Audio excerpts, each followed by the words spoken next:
Hi everyone, it's Nicole and welcome to the finishing tutorial for the Welcome Autumn SAL. Here is a look at the finished pillow.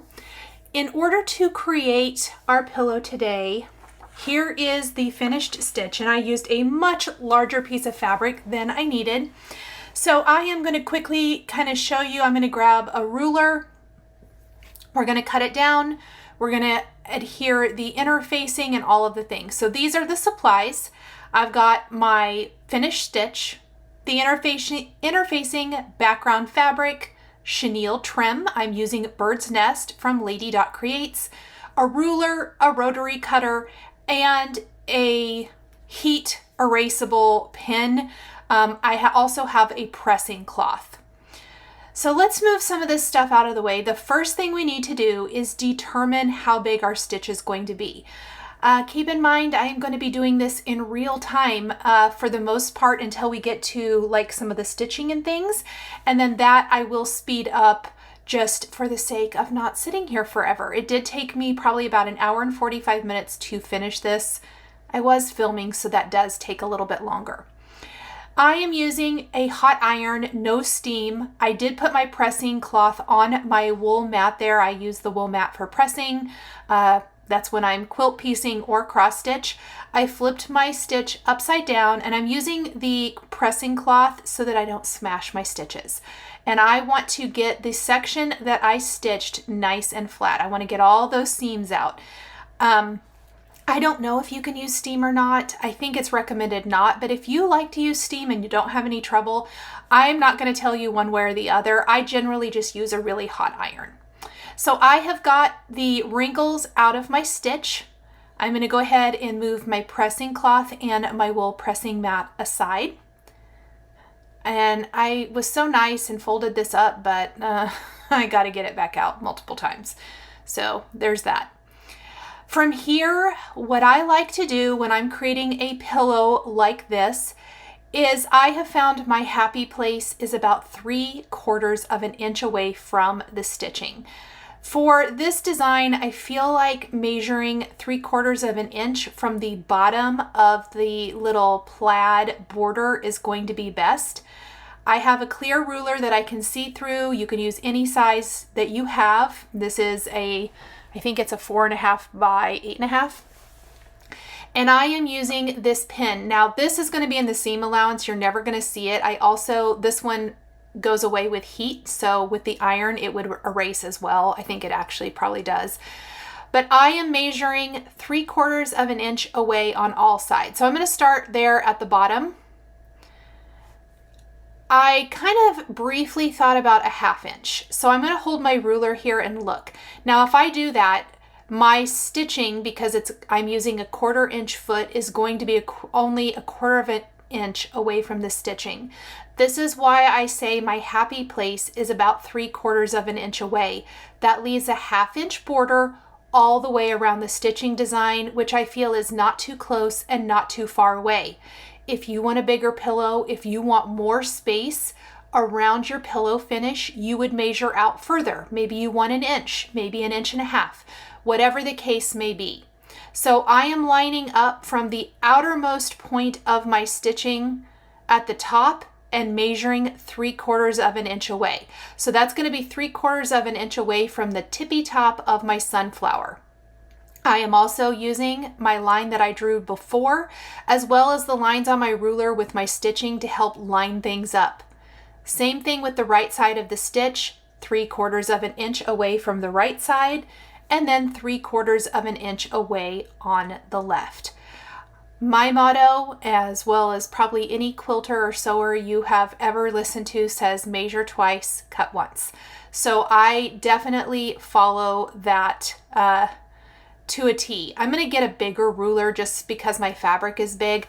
I mentioned this with the Stitch With Me videos. I left my fabric way too big. In fact, it's probably double what I would have needed. I have a whole nother half here that I think I'll probably use to stitch the Primrose Cottage Thankful stitch. So I'm going to cut my fabric in half along that top line to save as much fabric as possible, and I can use it for something else. Then we're going to trim away anything else left here. I mean, even that little square that's going to end up over on the right side, I probably could use for a small ornament. Some small stitch would probably fit there. I'm just going to go down to a smaller ruler. I always personally prefer a smaller ruler. You'll notice I'm using a solid line up at the top to line up with the cut edge, as well as lining up with my drawn line. That's going to square up my pillow.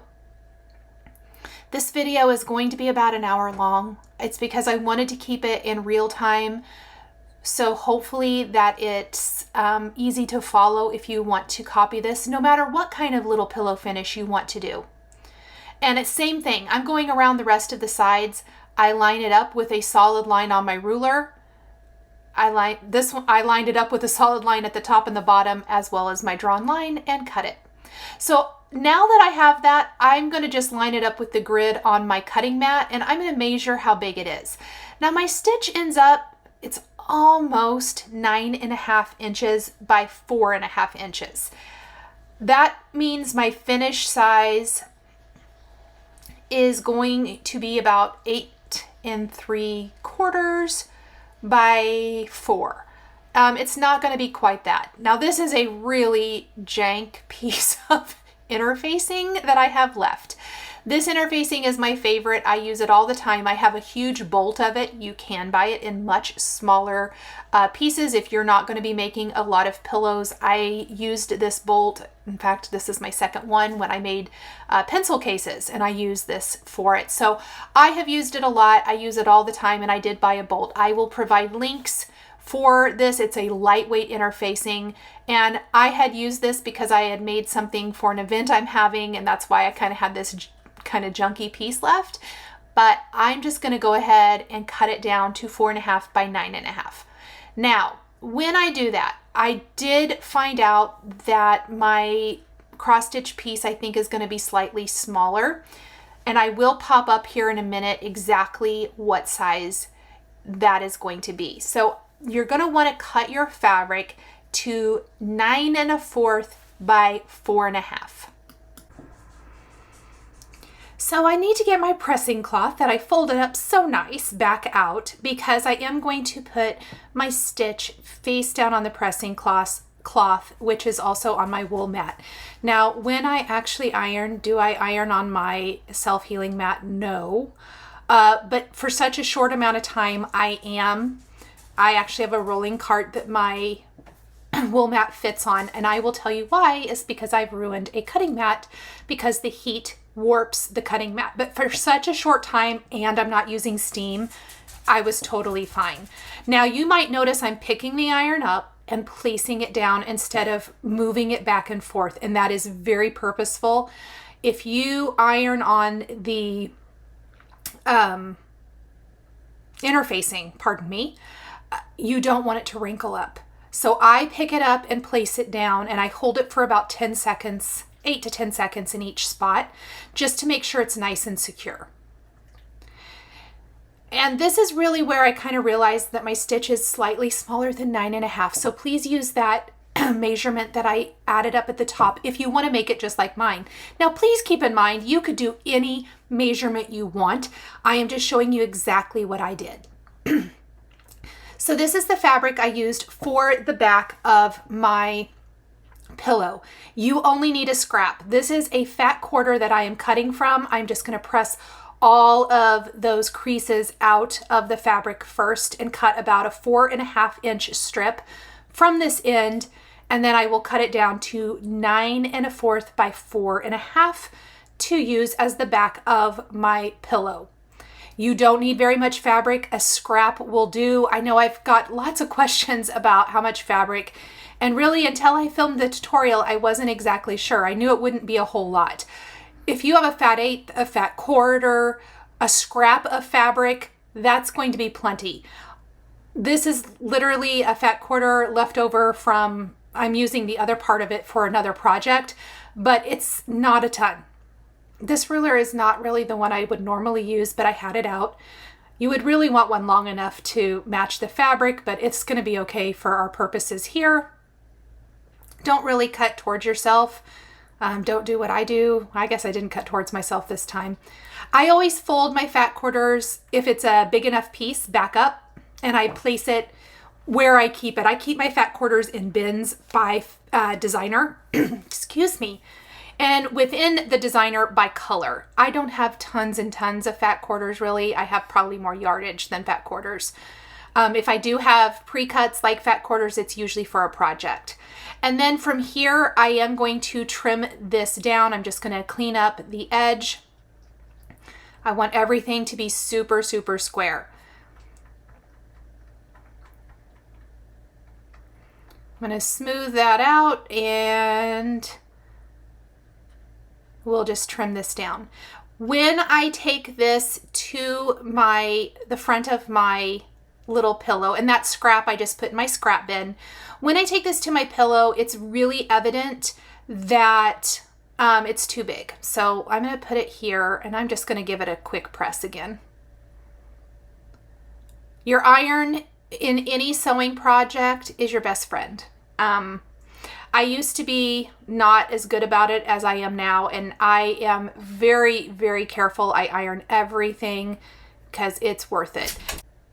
I'm going to clean up the edges of the front of my pillow now. The interfacing probably wasn't super squared up, so there's like these teeny tiny little bits hanging off the edge, or the two short edges, so I'm going to square that up. The interfacing helps keep the front of your stitch nice and secure, plus your polyester fiber fill is not going to come out the front, which is really important. And that's why I like to put the interfacing on it. I feel like it just makes it so nice and secure. And here you can see I'm about 1/4 of an inch too big on the backing fabric. And I'm just double checking everything. And I think the front of my pillow is probably slightly bigger. You can see me counting. Slightly bigger than 9 1/4, but that's okay. We are going to cut down our background fabric to 9 1/4 by 4 1/2. So we're just going to cut off a little piece here.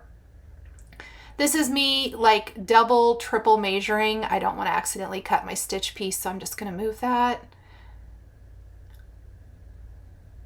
And I'm going to trim off this little bit. And it will slightly stretch to accommodate the front, so don't worry about that. It's actually ended up being super close. Or perfect, maybe. That looks great. From here, it is time to pin the front to the back. And I really feel like I can't stress enough, pinning is probably the most important thing you can do at this point so things don't shift. I tend to overpin. It is just straight lines, and you probably could get away with not if you don't, especially if you're not much of a pinner. Goodness, I can't talk. But I just have found that pinning helps with the fabric not moving around, especially with the cross stitch fabric. It is not like you're sewing a quilting block together and you have two cotton fabrics. You have cross stitch fabric, interfacing, and a cotton fabric, cotton quilting fabric. And so I have just found that pinning really, really helps. I am going all the way around the edge. I do want to mention, if you are not super familiar with sewing, my pins are sticking out on the outer part of the piece. This is how I do if I'm sewing a quilt block as well. You do not want to sew over your pins. You could break your needle on your machine or break your machine. It's really important to pull those out before your needle gets to that. I just wanted to make mention of that. Again, if you are not super familiar with sewing. I think I did get a question asking if this project could be hand sewn. I don't know. Maybe if you feel like you could hand sew it. I am not a hand sewer, so I probably wouldn't. I would send it to a finisher who does pillow finishes, or I would finish it in a different way that isn't a pillow. There is the opening for turning, so I am going to put a pin the other direction. That is just my note to myself that is the section I need to leave open in order to be able to turn this right side out. I am going to take it over to my sewing machine. I have zoomed in rather close. I have a 1/4 inch foot on my machine, which is what I'm going to use, and I am going to simply start at one side of where that opening is going to be, and I'm going to put my presser foot down. I am going to put the needle down, and I am going to do a few stitches, and then I'm going to back stitch. Now, something I did different, you're going to see me pulling those pins with my finger. I have a magnetic pin cushion, so it kind of catches those. But as I get to a corner, I did back stitch. Now, do I do this always? No. I did this because I want to reinforce those corners. You definitely don't. You could just go all the way around. When you get to the corner, lift up your presser foot and turn your fabric and go around. But I am just, when I get to the corner, I back stitch a little bit. I think it helps reinforce the corners, and especially stuffing the pillow like this, I just want to make sure it's nice and secure. I'm going forward a little bit. There's me going super slow. And we're going to go around, and then I take my finger and I pull those pins. I should have really tried to keep my other hand out of the way, but I usually guide my fabric with it. And as I get, there we go. I moved my hand. I thought of it finally, but it helps keep my fabric nice and straight. And if you see me stopping and kind of pulling the fabric back, that is just, it's stretching just a little bit, and I want to make sure it's nice and squared up. So just kind of pulling it back. There's definitely nothing wrong with taking your time. This is a pretty quick stitch, really, or sew project. It's just that chenille trim that takes the time. If it was just a pillow, I promise it's super fast. And I'm just back stitching and turning. And we're going to go down the other short side.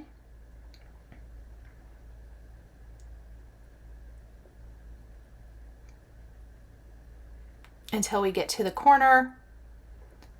A little back stitch, a little turn.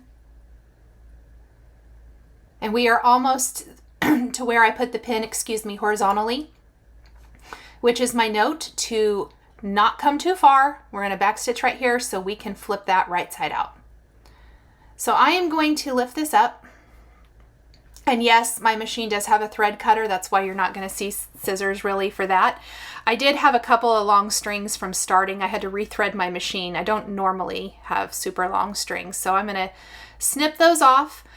And then I'm going to come back over to my cutting table, and at the corners, being careful not to cut through the seam allowance and using super sharp fabric scissors, I am going to notch the corners. This is going to make much nicer corners when we turn the pillow right side out and stuff it. So let's get rid of all of that. And it's time to turn it right side out. So I'm just going to I always take my fingers in and I kind of try to find one corner, and then I push it out with my finger. And there are point turners and things like that. I honestly don't have one. Sometimes I'll use like a chopstick. There's actually a stick, it looks like a chopstick that came in my big package of batting. I honestly just found it. I've been using this package for a while, and it was so far down there. I didn't even realize it was in there.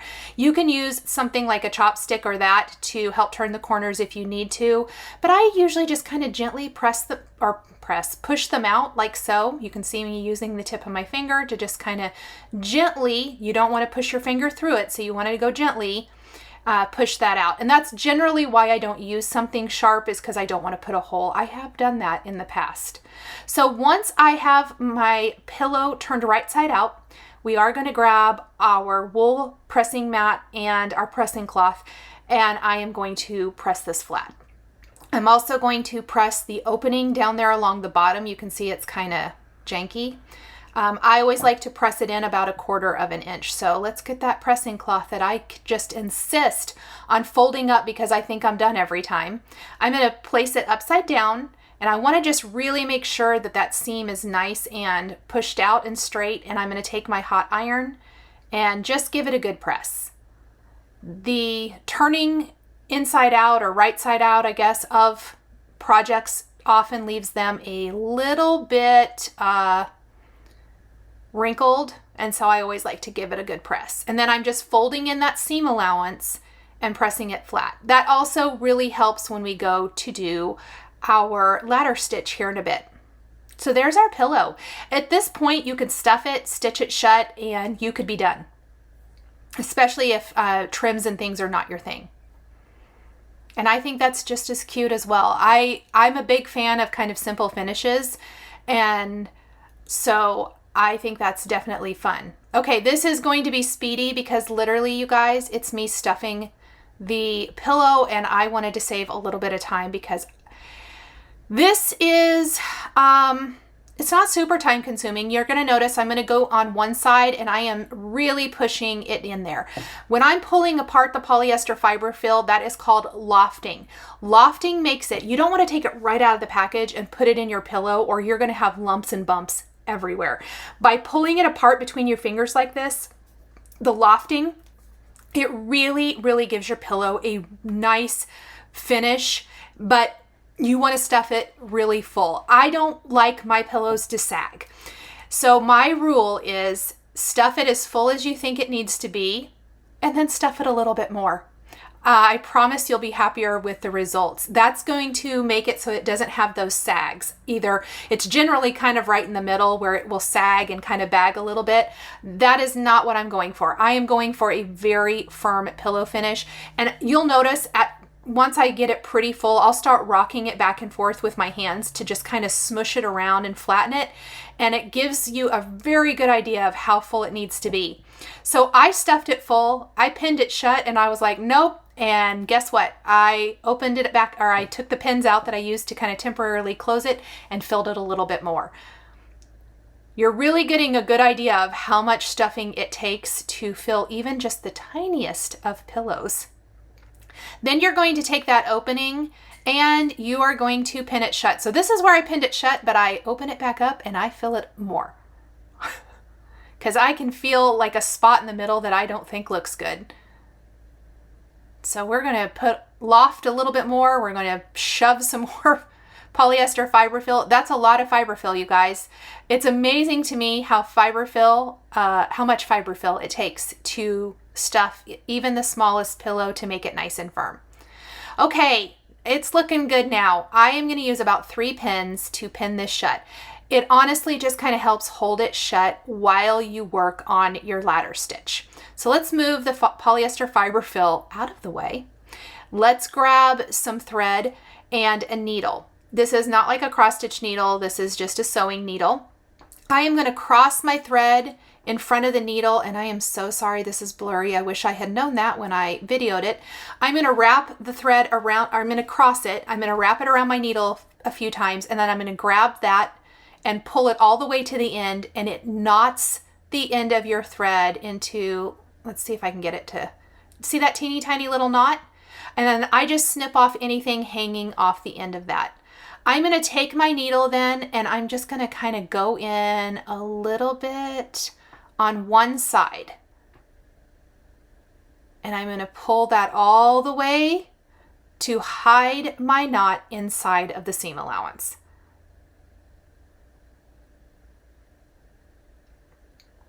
So there is my knot inside the seam allowance.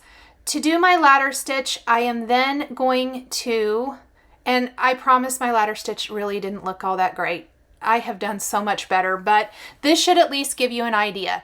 So whatever side I came in, I'm going to grab a little bite out of the other side. So in this case, the stitching side, and I'm going to run my needle just kind of horizontally through that, and I'm going to pull it up, and then straight across from that stitch, I'm going to take a bite out of the orange backing fabric and do the same thing.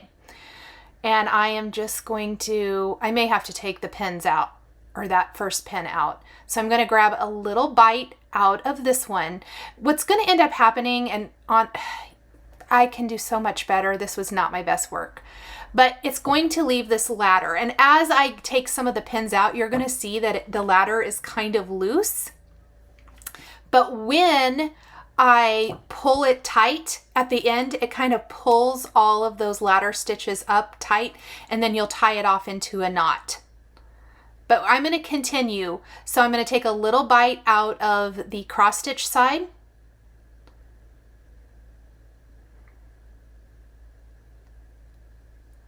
and then I'm going to go straight across and take a little bite out of the orange backing fabric. Now, I am using Aurifloss, which is a 100% cotton thread. That is what I have.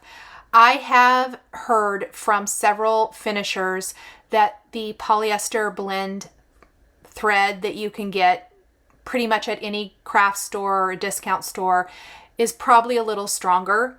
I will tell you that for all of my pillow finishes, I have used the Aurifloss because that is what I have and I didn't want to buy anything if this worked. If this didn't work, I definitely would have gone and picked up a spool. But this did work for me, and so that is what I ended up doing. But I wanted to make mention of that because I know a couple people have asked. I did not have any breakage with mine, but it possibly could. So I'm just trying to share with you guys all the things, and you can make your own opinion about how you want to finish. And I am going to simply continue. At this point, for whatever reason, I feel like it takes me a few stitches for them to start looking good when I'm hand stitching something like this. The other option, if you do not want to do a ladder stitch along the seam, I mentioned it a little bit earlier, or maybe I mentioned it in my Flosstube video, I can't remember. A lot of finishers, cross-stitch finishers who do pillows will cut the back, they'll cut all the way around. How about sew? They will sew all the way around, and then they pull up the backing fabric and make a little cut, and that's where they turn their project inside out, and then they cover that with like a little piece of felt or wool and a decorative kind of item. I haven't done that yet. I haven't decided if it's something that I like to do or not. Because I'm adding a trim on my pillow especially, obviously if you're doing a zipper finish, your zipper makes it so that all sides look really nice because you're flipping through your zipper. In the case of something like this, when I am sewing on a decorative trim, let's say a pom-pom trim, a rickrack trim, or in this case, a chenille trim. If you are sewing on a trim like that, it's going to hide this edge. And I will show you as I get down to this bottom edge and I'm adding in the chenille trim. Oh, and I totally made a little error here. This is me trying to get my needle right because I accidentally went through it and like knotted it. I'm gonna fix it. I'll be back. But if you are covering up your stitches with a trim, I don't worry about it too much. You're not going to see the fact that that's where you flipped your pillow. So it's completely up to you, but I do want to try to give you as much information as possible. And you're really, now that I've removed the pins, you're really getting a look at those ladder stitches because they're kind of loose until you get to the end and you kind of pull it tight. But see how it's buckling a bit near that edge? That's really what you want to avoid if you were going to do this as just a plain finish without a decorative trim. And that's why I'm saying that a lot of people turn it over by clipping a little thing in the back so that the bottom edge of their pillow doesn't look like this. But we're going to hide it, so it's all good.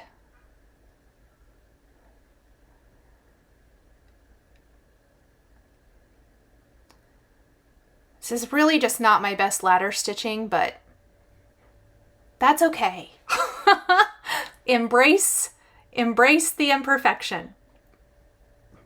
So I'm coming to the end. And as you come to the end, we need to tie this off. So once you get to that point where you have completely shut your pillow, I think I'm gonna do one more little bit here. I am going to double check everything. And again, see how it looks kind of lumpy? I really don't like it. I'm just going to smooth that out. I am going to take my needle back the other way and I'm just going to take a tiny, tiny little stitch here.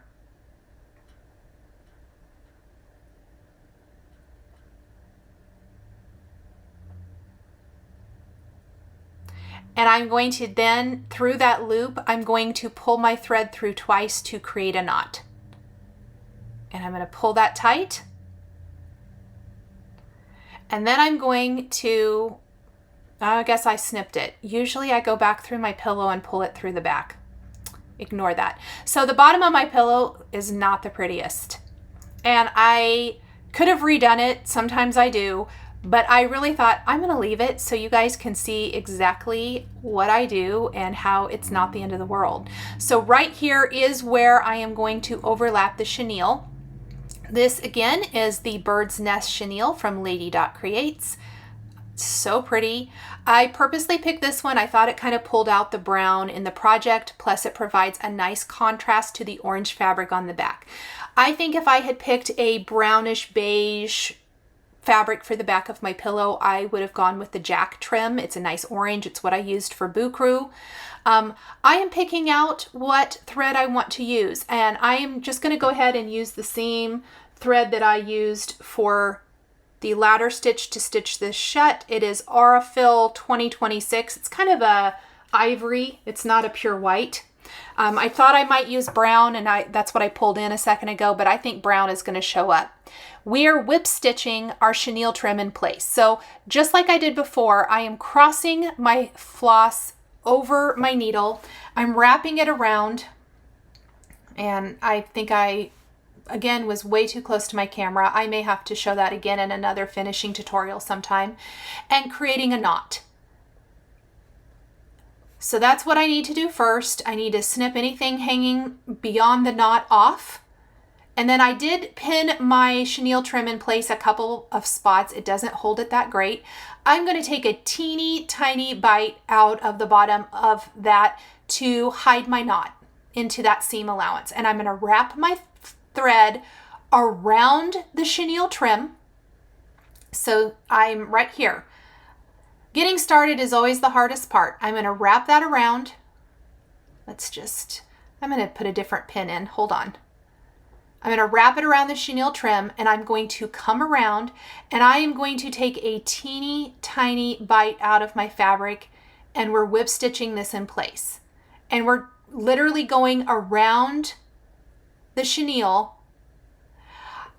I think I'm really only grabbing the orange here, but you'll see in a minute, I'm going to be grabbing both a tiny bit of the cross stitch cloth and the backing fabric. So right at that seam, we want to grab just the teeniest, tiniest bit. And this is going to doubly secure where we ladder stitched. But I'm going to do this all the way around. Now my stitches are pretty close together. I really want my chenille trim on good. You probably wouldn't have to stitch it as close together as I did if you don't want to, but I like it. Now, does it squish your chenille in some places? Yes, it does. I'm going to show you how I fix that in a little bit, but I honestly love it. For this size of pillow, this chenille trim to me is just the perfect little amount. It adds a decorative touch. It's still super simple. I am going to do this all the way around my pillow. Does it take a little bit? Yes, it does. I have not tried hot gluing this. I have not tried a craft glue for this. I want to be super upfront with you that I have only ever hand stitched my trims on. I don't want any glue on my project, to be just really honest. I feel like it's worth the extra time it takes to hand stitch it on. It is a bit time consuming. It is a little bit easier if you're not trying to film it. So again, grabbing a little bit of the cross stitch and a teeny tiny bit of the fabric, wrapping it around and securing. And I'm just trying to keep them as straight as possible. That's not the straightest that it ever was. And I'm going to go all the way around my pillow.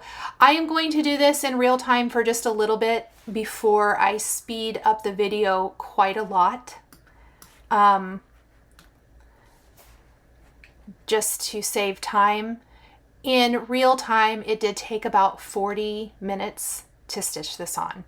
And I know that that seems, maybe seems like a lot when hot glue would be super fast. This trim is very delicate and tiny.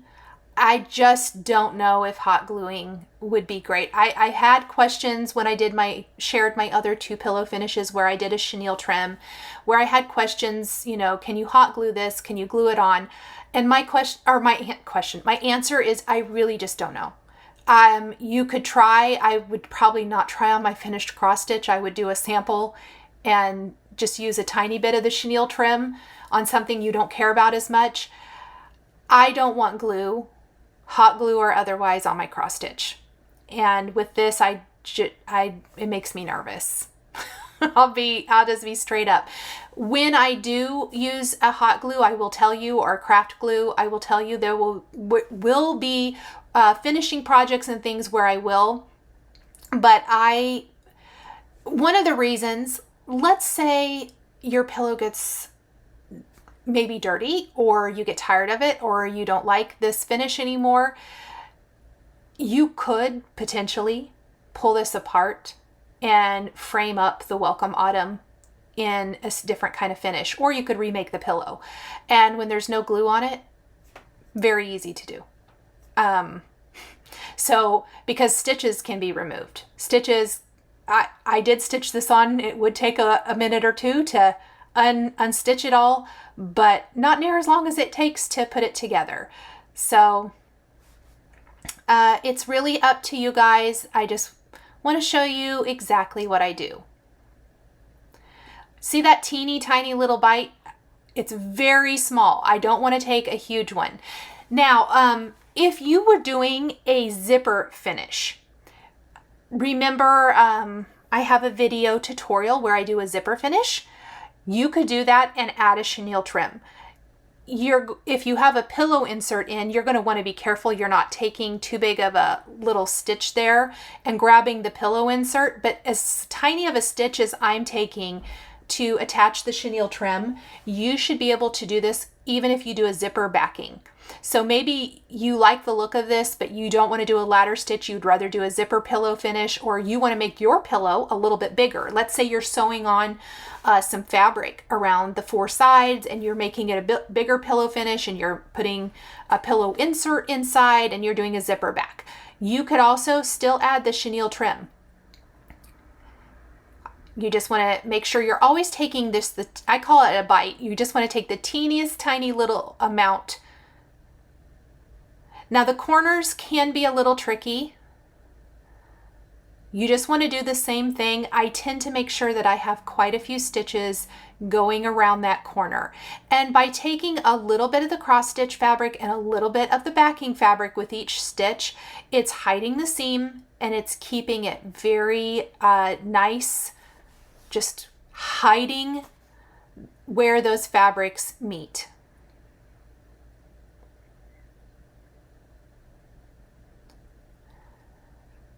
Another reason to take a pretty small stitch through the front where it has interfacing on it. Trying to get a needle through interfacing can be a bit of a pill. So I always just try to grab just the cross stitch fabric, just that teeny tiny little bit, kind of go through some of those. I totally got my needle a little messed up there, so I'm just pulling that up.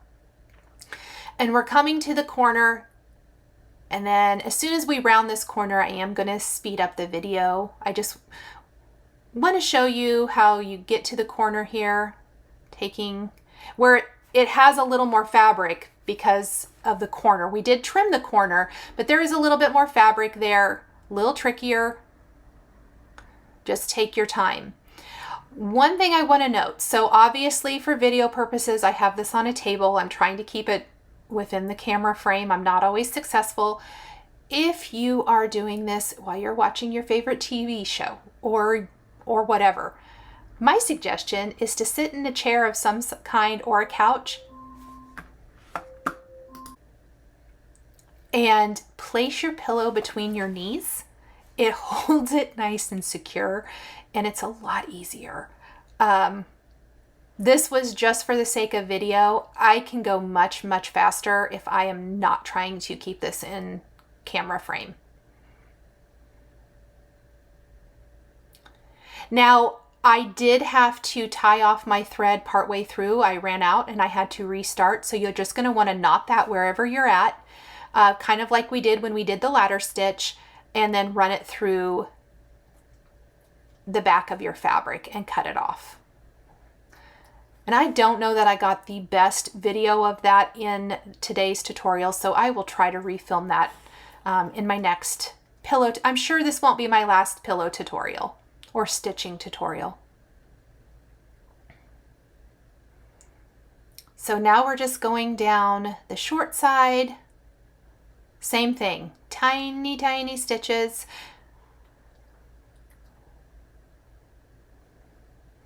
Isn't it cute? It's just so little and cute. I love it. I could imagine a whole bowl or display with pillows and pumpkins and like leaves and other greenery and things tucked in. I love it. I am so very excited to start incorporating more stitching into my home decor.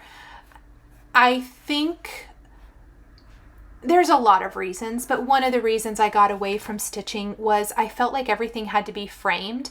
And with all of the amazing inspiration out there for cross-stitch finishing, obviously Stitching with the Housewives, Priscilla does amazing finishes that are not framed, and Java Curl Stitches, Christy is just incredible and so inspiring. It has really inspired me to think outside of the box and make my stitching more me. I don't have the wall space in the house that I'm currently in to do huge walls of samplers or things like that. And so it's really kind of opened my eyes up to the different ways there are to finish your cross stitch projects.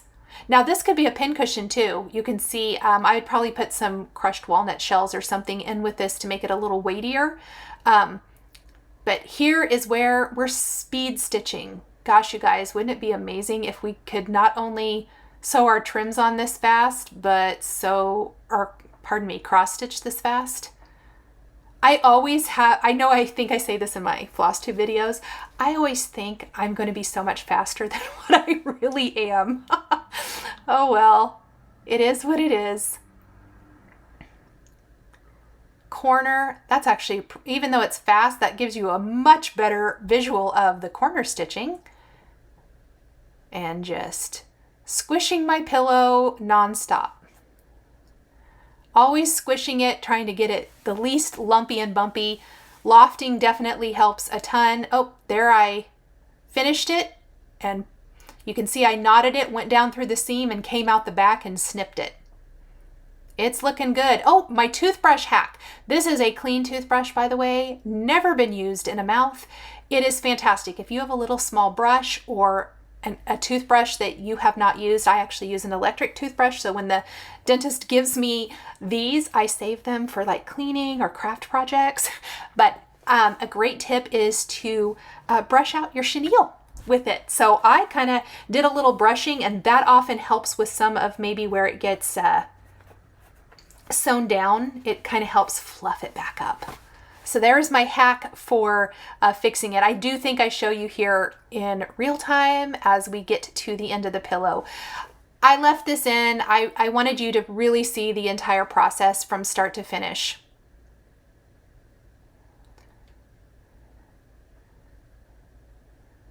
And just, I feel like I'm going a lot faster. Starting for me, any trim is always the slowest part. Who can relate? It really is. It just is the most time-consuming part of the project. For some reason, I always feel like my stitches at the beginning always look crummy. That's even cross-stitch for you guys. My stitches look crummy. If I'm using ladder stitch or whip stitch or blanket stitch, those look crummy. And then as I get going, I get better, which is fine. It is handcrafted, so. And I got tangled up again. There was a lot of getting tangled up. I promise I'm not usually this this bad. Round the corner. And I just kind of squish that corner Little teeny tiny bites all the way around the corner, about 3 or 4. Kind of keep it nice and straight. We don't want any of the seam showing. It is looking so, so cute. So we are almost done, you guys. I will show you kind of finishing this off. Now, as we get to the bottom of the pillow and where it overlaps along the bottom edge, it truly does look fairly seamless. I leave a little bit longer tail, and I'm going to show you as we get to that. And I overlap it a little bit and I stitch over, and then I kind of come back and stitch it. So we're going to slow it on down just to get, well, as we get to where it overlaps. And I did leave my chenille really long, like the whole length that it comes in the package. And as I got closer, I had trimmed it. You could measure it, the perimeter, before you start and trim it. But I would give yourself a little grace, leave it a little bit long. You can always trim just a little bit. I always want to have more than not enough. So I want to stitch all the way here to the end. I don't need that pin anymore. It's not even holding anything.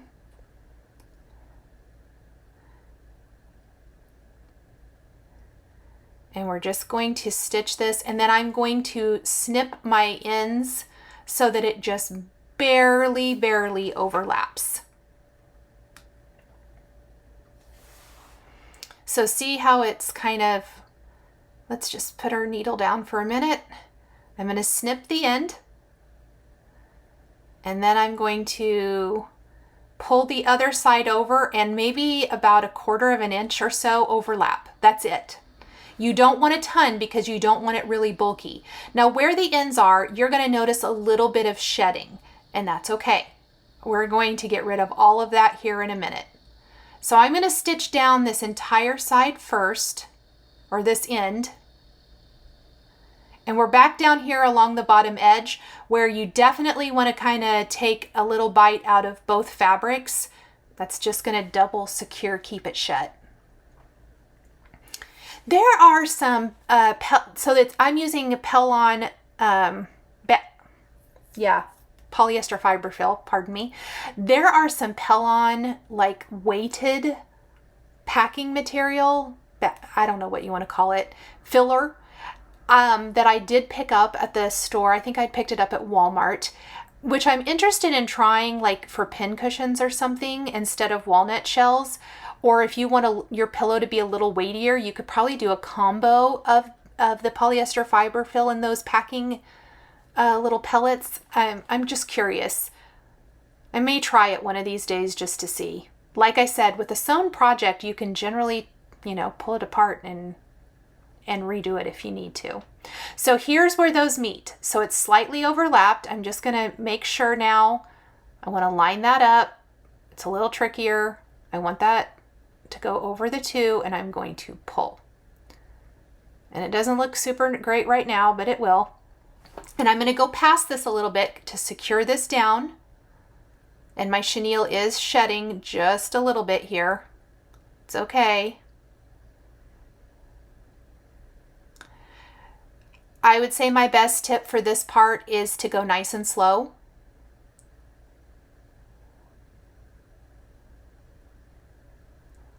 And you can start to see how it's starting to hide.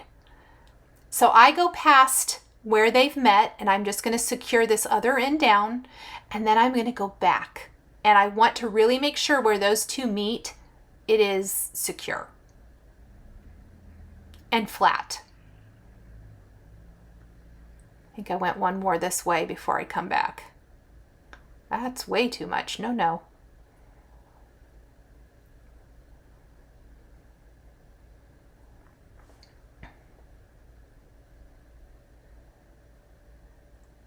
And here I'm coming back the other direction, securing it down along the bottom edge.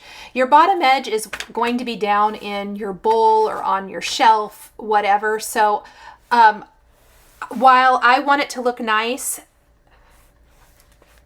it's going to be a little bit hidden. but I truly think it's very hard to see where they meet once you get through here. So once you have it secure, you want to go through. So I'm just gonna take a little bite here. I did not do a great job with this, so do not do what I do. The knot is fine. I'm gonna take that, I'm gonna go through that knot twice and secure it.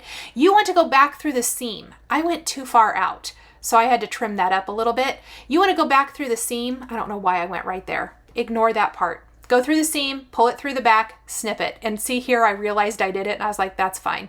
We're just going to cut it off and then we're gonna cut anything sticking out off. It's good, it's nice and knotted.